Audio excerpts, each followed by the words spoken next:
الحمد لله رب العالمين،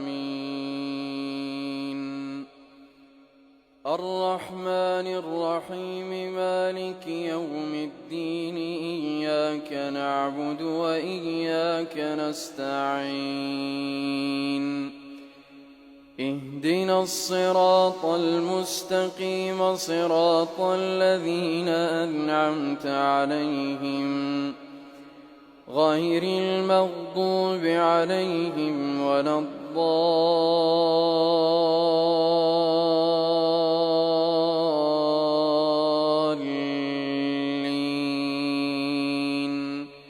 آمين. والفجر وليال عشر، والشفع والوتر، والليل إذا يسر، هل في ذلك قسم لذي حجر؟ ألم تر كيف فعل ربك بعاد؟ إرم ذات العماد، التي لم يخلق مثلها في البلاد. وثمود الذين جابوا الصخر بالواد، وفرعون ذي الأوتاد، الذين طغوا في البلاد فأكثروا فيها الفساد. فصب عليهم ربك سوط عذاب، إن ربك لبالمرصاد. فأما الإنسان إذا ما ابتلاه ربه فأكرمه ونعمه فيقول ربي أكرمن. وأما إذا ما ابتلاه فقدر عليه رزقه فيقول ربي أهانن. كلا بل لا تكرمون اليتيم ولا تحاضون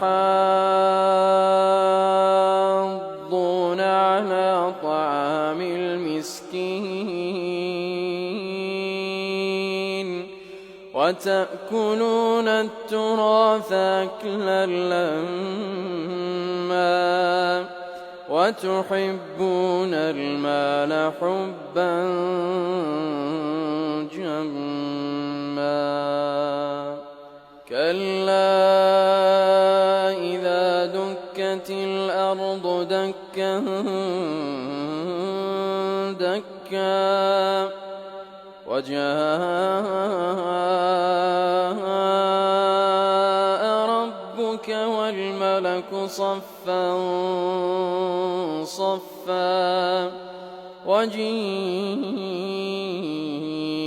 يومئذ بجهنم، يومئذ يتذكر الإنسان وأنى له الذكرى.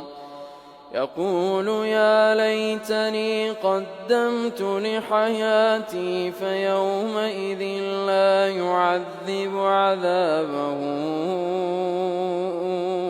أحد ولا يوثق وثاقه أحد. يا أيتها النفس المطمئنة، ارجعي إلى ربك راضية مرضية، فادخلي في عبادي وادخلي جنتي.